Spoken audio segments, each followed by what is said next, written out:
Welcome to Mojo TV. బులెటిన్ల ముందుగా headlines.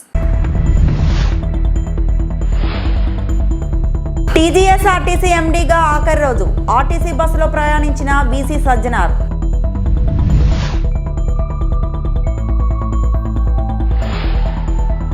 Tirumala శ్రీవారి బ్రహ్మోత్సవాలు, హనుమంత వాహనంపై మలయప్ప స్వామి దర్శనం.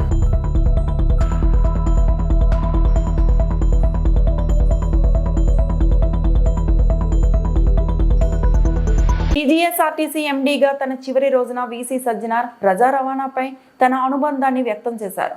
ఆర్టీసీ బస్సులో ప్రయాణించారు. సాధారణ ప్రయాణికుడిలా లక్డీ కపూల్ టెలిఫోన్ భవన్ బస్టాండ్ నుంచి బస్ నగర్ వరకు 113 I/M రూట్ బస్సులో ప్రయాణించారు. యూపీఐ పేమెంట్ చేసి కండక్టర్ వద్ద సొంత ఖర్చుతో టికెట్ తీసుకున్నారు.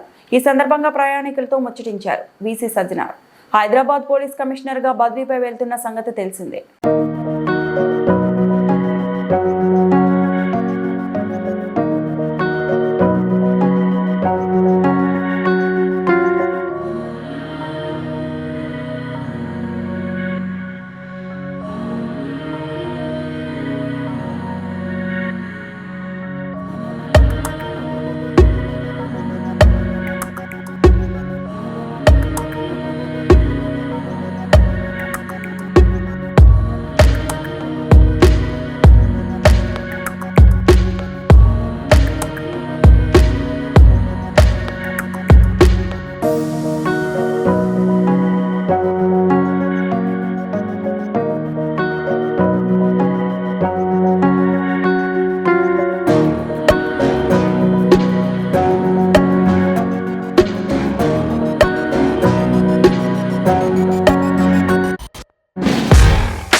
తిరుమలలో శ్రీవారి బ్రహ్మోత్సవాలు వైభవంగా జరుగుతున్నాయి.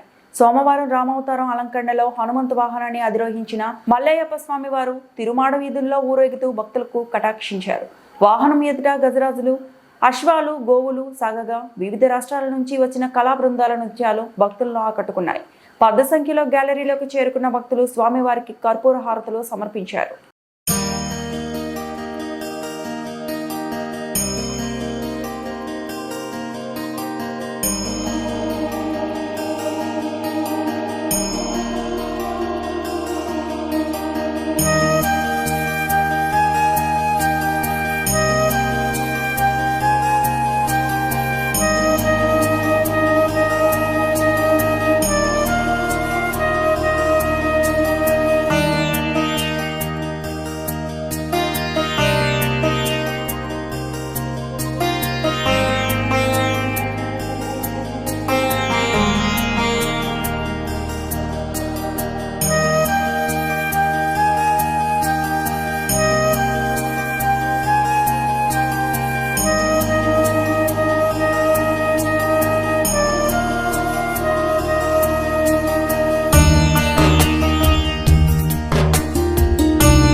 వచ్చిన కామెంట్స్ తర్వాత చిరంజీవి ఏదైతే చెప్పారో అది 100కి 100% సత్యం.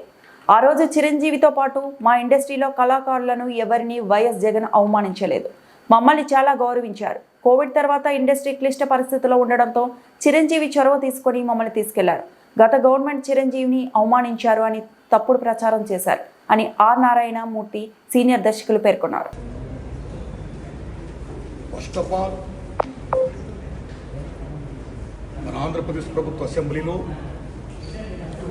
కొద్దిమంది పెద్దలు చేసిన కామెంట్స్ పై మెగాస్టార్ చిరంజీవి గారు స్పందించిన విధానం ఏమవుతుందో అది సత్యం, 100కి 100 సత్యం, 100% సత్యం. అప్పుడు వైఎస్ జగన్మోహన్ రెడ్డి గారి హయాంలో ఆయన సీఎంగా ఉన్నప్పుడు, పేరు నాని గారు సినిమాటోగ్రఫీ మంత్రిగా ఉన్నప్పుడు ఇండస్ట్రీ నుంచి చిరంజీవి గారితో పాటు చాలామందిని వారు ఆహ్వానించారు. అందులో నేను కూడా ఒకండి. చిరంజీవి గారు మాట్లాడుతూ ఆర్ నారాయణమూర్తి కూడా వచ్చాడు మాతో అన్నారు. కాబట్టి చాలామంది మీలాంటి మిత్రులు నన్ను ఈవేళ అక్కడ ఏం జరిగిందని అడుగుతున్నారు. కాబట్టి చెప్పాల్సిన బాధ్యత నాపై ఉంది. కాబట్టి నేను చెప్తున్నా, సత్యం చెప్తున్నాను మీకు. జగన్మోహన్ రెడ్డి గారి గవర్నమెంటు మా సినిమా కళాకారులు కానీ చిరంజీవి గారిని కానీ ఎవరిని కూడా అవమానించలేదు, చాలా గౌరవించారు. సత్యం. ఎందుకంటే కోవిడ్ కష్టకాలంలో సినిమా రంగం ఏమైపోద్ది అని భయోందనతో ఉన్న దశలో పరిశ్రమ పెద్దలందరూ కలిసి చిరంజీవి గారిని కలిశారు. పరిశ్రమ పెద్దగా ఆయన భావించి, ఆయన గౌరవించి నన్ను ఆహ్వానించారు. చిరంజీవి గారు స్వయంగా నాకు ఫోన్ చేశారు కూడా. అదేం సంస్కారం. అప్పుడు నేను ఢిల్లీలో ఉన్నా. నారాయణమూర్తి ఇండస్ట్రీ క్లిష్ట పరిస్థితిలో ఉంది. భారీ చిత్రాలతో పాటు సగటు సినిమా తీసిన ఇలాంటి వాడు అందరూ కూడా రావాలి, మీ ఒపీనియన్స్ చెప్పాలి, మనందరం ప్రభుత్వాన్ని కలవాలి, ప్రభుత్వం నుంచి మనకి ఏ సహాయ శాఖలు వస్తాయో మనం స్వీకరించాలి, మనం విన్నవించాలి అని చిరంజీవి గారు చెప్పడం, అందరూ మీట్ అవ్వడం చిరంజీవి గారి ఇంట్లోనే ఇది జరిగింది. అప్పుడు అనేక మంది వారి యొక్క అభిప్రాయం చెప్పారు. ఆయన్ని తీసుకుని మన సీఎం గారితో నేను చెప్పారు. వారు సీఎం గారితో మాట్లాడారు స్వయంగా. అలాగే నేను కూడా పేరు నాని గారిని వెళ్ళి విజ్ఞప్తి చేశాను బందర్లో. అలా చాలా మంది విజ్ఞప్తి చేశారు. ముఖ్యంగా చిరంజీవి గారు తీసుకున్న రోలు సెల్యూట్, హోల్ హార్టెడ్ టెలింగ్. పరిశ్రమ పెద్దగా వాటి బెస్ట్ రోల్ ఈ ప్లేట్ దట్ డే. ఆయన ఎవరు అవమానించాల, చాలా గౌరవించారు. మమ్మల్ని ఎవరు అవమానించాల, చాలా గౌరవించారు. మేమందరూ అటు వెళ్ళాం, సమస్యలను చెప్పాం. సీఎం జగన్మోహన్ రెడ్డి గారు సానుకూలంగా స్పందించారు. పేరు నాని గారితో మాట్లాడి ఏమేం కావాలో మొత్తం తీసుకోండి అన్ని మనం చేద్దాం అని కూడా చెప్పారు. ఇది జరిగిన సత్యం అండి, ఇది జరిగిన సత్యం. ఓకే, ఆ సమస్యలు ఇంకా ఉన్నాయి, స్టిల్ ఇట్స్ గోయింగ్ ఆన్. ఆయన ప్రభుత్వం ఇప్పుడు లేదు. ఇప్పుడు మన చంద్రబాబు నాయుడు గవర్నమెంట్ వచ్చింది. ఇప్పుడు ఈ గవర్నమెంట్ లో ఆనాడు ఎక్కడ ప్రియాంబుల్, గత గవర్నమెంట్ లో ఏ ప్రియాంబుల్ ఉందో, ఏ ప్రజలకి ఏ సమస్యలు ఉన్నాయో, ఏ ఇండస్ట్రీకి, cinema industry, anybody anything else, వాళ్ళకి ఏ సమస్యలు ఉన్నాయో అకార్డింగ్ టు ప్రియాంబుల్ గత ప్రభుత్వంలో ప్రజలు విన్నవించుకున్న విన్నపాలు ఏమైతే ఉన్నాయో ఆ విన్నపాలని ఇప్పుడు, ఆ సమస్యలు ఇప్పుడున్న ప్రభుత్వం చంద్రబాబు నాయుడు హయాంలో నెరవేర్చాలని, దానికి సినిమాటోగ్రఫీ మంత్రి గారు దుర్గేష్ గారు సహకరించాలని, మన తెలుగు ఇండస్ట్రీ నుంచి వెళ్ళి ఇవాళ డిప్యూటీ సీఎంగా ఉన్న పవన్ కళ్యాణ్ గారు చొరవ తీసుకోవాలని నేను విజ్ఞప్తి చేస్తూ మా సమస్యల్ని, మన పరిశ్రమ సమస్యల్ని క్లియర్ చేయాల్సిందిగా మనస్ఫూర్తిగా వారిని కోరుకుంటున్నాం. Thanks a lot. నిన్న రేవంత్ రెడ్డి కావాలనే చెరువు ఖాళీ చేయకుండా మూసీ వద్ద ఉన్న ప్రజలు ముంచాడు. క్లౌడ్ బరస్ట్ ఉందని తెలిసి కూడా మూసీ ప్రజలకు ముంచి 1,50,000 కోట్లు కొల్లగొట్టడానికి చెరువు ఖాళీ చేయకుండా ఒక్కసారి 15 గేట్లు ఎత్తి రేవంత్ రెడ్డి మొత్తం ముంచేశాడు. మొట్టమొదటిసారి ఇమ్లిబండ్ బస్ స్టాండ్ కూడా మునిగింది అని కేటీఆర్ వ్యాఖ్యానించారు. ఎంత కిరాతకుడు అంటే ఇవాళ ఏం చేసిండు ఎరికేనా? ఎప్పుడన్నా వాన పడితే ఇట్లనే 1908లో, ఈరోజు కాదు, 1908 అంటే 117 ఏళ్ళ కిందట హైదరాబాద్కు వరదలు వచ్చినాయి మూసీలో. అప్పుడు నిజాం ఉండే. నిజాం ఏం చేసిండు, మళ్ళీ ఎప్పుడు ఇట్లా రావద్దు హైదరాబాద్కు వరదలు అని చెప్పి ఆ మూసీ మీద 2 చెరువులు కట్టిండు పెద్దవి. గండిపేట అంటాం చూడు మనం, ఉస్మాన్ సాగర్, హిమాయత్ సాగర్, ఆ 2 చెరువులు కట్టిండు. కట్టి ఎందుకు కట్టిండు? అవి బ్యాలెన్సింగ్ రిజర్వాయర్లు అంటారు వాటిని. పైకి వెళ్ళి వరద వచ్చినా అందులో ఆపుకొని, నీళ్ళు ఆపుకొని కిందికి మెల్లమెల్లగా ఇడ్చుకుంటూ పోతే కిందికి సిటీ మునగది. అంటే ఏం చేయాలి? వాతావరణ శాఖ కూడా చెప్తాడు, వచ్చే వారం పెద్ద వర్షం, రేపు ఎల్లుండి పెద్ద వర్షం పడేటట్టు ఉంది అని చెప్తారు. చెప్తే ఏం చేయాలి గవర్నమెంట్? ముందు ఆ చెరువు మొత్తం ఖాళీ చేయాలి, సగం అన్న ఖాళీ చేయాలి. ఉదాహరణ వర్షం పడితే కూడా పైకి వెళ్ళి నీళ్ళు వస్తే కూడా సిటీ మునిగిపోకుండా, కింద పేదోళ్ళకి ఇబ్బంది కాకుండా ఆ చెరువుల నీళ్ళు ఆపుకుంటాం. ఒక్కొక్క గేట్ ఎత్తి కిందికి మెల్లమెల్లగా ఎత్తిమినాన్గా కిందికి నీళ్ళు ఇడిచిపెడతాం. ఎవడైనా చేసేది కదే. అది అయినా ప్రభుత్వాలు కూడా అధికారులు చేయాలి. కానీ రేవంత్ రెడ్డి ఎంత కిరాతకుడు అంటే నిన్న కావాలని తెలుసు ఆయనకు, నిన్న క్లౌడ్ బర్స్ట్ ఉంది, వర్షం పడుతుందని వాతావరణ శాఖ చెప్తే కూడా కావాలని మూసీ ప్రాజెక్టు చేయాలంటే ఆడ ఇండ్లు మునగాలి. నేను అనుకున్నట్టు మూసీలో 1,50,000 కోట్లు కొల్లగొట్టాలంటే వీళ్ళని ముంచాలని చెప్పి చెరువు ఖాళీ చేయకుండా కావాలని అట్లనే నింపిపెట్టి ఇవాళ ఎగ్దం ఒకటేసారి 15 గేట్లు ఎత్తిండ్రు. ఎత్తవరకు ఏమైంది? ఇలా ఇమ్లీబాన్ బస్ స్టాండ్ మొత్తం మునిగిపోయింది. మొట్టమొదటిసారి చరిత్రలో ఇమ్లీబాన్ బస్ స్టాండ్లకు ఎప్పుడైనా నీళ్ళు వచ్చినాయి? ఇదివరకు మనం పోలేదా? ఇమ్లీబాన్ బస్ స్టాండ్ చూడలేదు ఇదివరకు. ఇవాళ అది కూడా మునిగింది. ఎందుకు? ఒక్కటే కారణం. ఏం చెప్పదలుచుకున్నాడు రేవంత్ రెడ్డి? మీరు మూసి అద్దంటున్నారు కదా, నేను చేయాలనుకుంటే ఇక చూసినావా పేదోళ్ళను ముంచి ఇడికెళ్ళి ఎలగొట్టి అట్లనన్నా చేస్తా అనేందుకు ఇలా అంతా కిరాతకంగా ప్రవర్తన చేస్తూ ఉన్నాడు. నేను మిమ్మల్ని కోరేది, ఎన్నికల ముందు రజనీకాంత్ లాగా మాట్లాడి ఎన్నికల తర్వాత గజనీకాంత్ లాగా రేవంత్ రెడ్డి మారిపోయాడు. ఈయన చీఫ్ మినిస్టర్ రేవంత్ రెడ్డి కాదు, కటింగ్ మాస్టర్ రేవంత్ రెడ్డి. అందులో కూడా 2 రకాల కటింగ్లు. గత ప్రభుత్వంలో ప్రారంభించిన వాటికి రిబ్బన్ కటింగ్లు, ఇంకోటి ఏమో కేసీఆర్ ప్రారంభించిన మంచి పథకాలను కటింగ్ చేస్తున్నాడు అని హరీష్ రావు పేర్కొన్నాడు. అవ్వకిస్తాం, కోడలికి ఇస్తామన్నాడు, ఇద్దరికీ పెన్షన్ ఇస్తామన్నారు, రైతుకి ఇస్తాం, కౌలు రైతుకు ఇస్తాం, ఇద్దరికీ ఇస్తామన్నాడు. ఎన్నికల ముందేమో రజనీకాంత్ లెక్క మాట్లాడిండు, ఎన్నికలు అయినాక రేవంత్ రెడ్డి గజనీకాంత్ లాగా మారిపోయింది. ఈరోజు ఇవాళ ఇప్పుడు అన్ని కటింగ్లే, ఏది చూసినా కటింగ్లే పెడుతుండు. ఎట్లా ఉందంటే చీఫ్ మినిస్టర్ అంటే చీఫ్ మినిస్టర్ రేవంత్ రెడ్డి కాదు, ఈయన cutting minister, cutting master Revanth Reddy అయిపోయింది. ఈయన చీఫ్ మినిస్టర్ రేవంత్ రెడ్డి కాదు, కటింగ్ మాస్టర్ రేవంత్ రెడ్డి. 2 రకాల కటింగ్లు. ఒకటేమో కేసీఆర్ గారు ప్రభుత్వం ప్రారంభించిన మంచి పనులు, బీఆర్ఎస్ ప్రభుత్వం చేపట్టినటువంటి కార్యక్రమాలకు, భవనాలకు కానీ, ఆసుపత్రులకు కానీ, స్కూళ్ళకు కానీ, కాలేజీలకు కానీ, ఫ్లైఓవర్లకు కానీ, బ్రిడ్జిలకు కానీ, ఎస్టీపీలకు కానీ రిబ్బన్ కటింగ్ చేస్తుండిపోయి. ఒకటేమో రిబ్బన్ కటింగ్, ఇంకోటేమో కేసీఆర్ గారు ప్రారంభించిన మంచి పథకాలు ఉంటే వాటిలో కటింగ్ పెట్టుడు.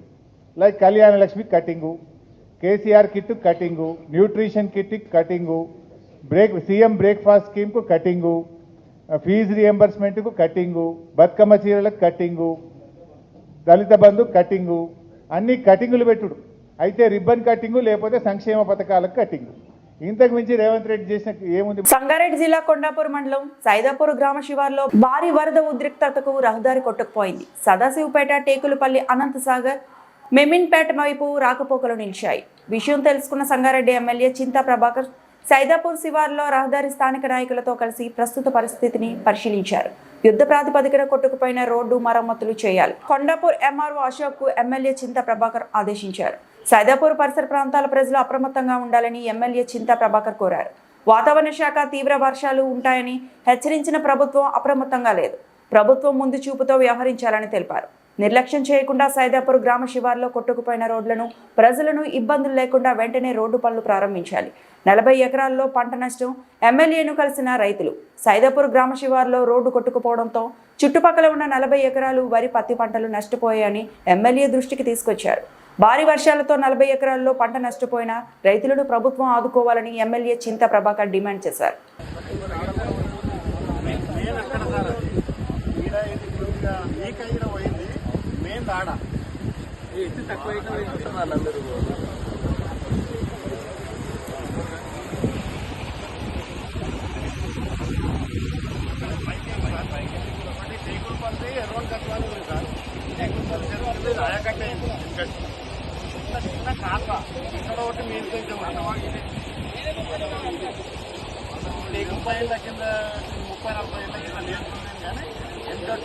చిన్న కాలు ఉండే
అనంత సార్ వారిది కూడా కొద్దిగా ఉంటుంది. ఇక్కడ వచ్చే గోట్ల గుట్టకైతే వచ్చే గోలాగాని ఉన్నది, అక్కడ నుంచి కూడా 3 తావుల ఈడ ఇట్లా మారపల్లకి అక్కడ కూడా పంట నష్టముగా 50 నుంచి 100 ఎకరాలు దాని పొందుకు కూడా అయింది.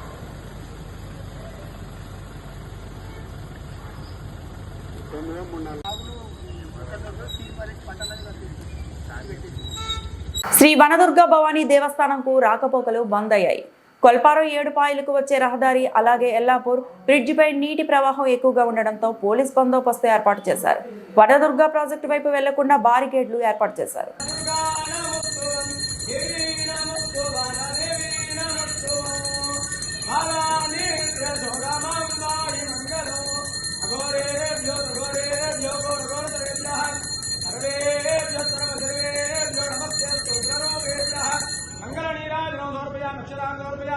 జగదంబా మాతా కీ జై.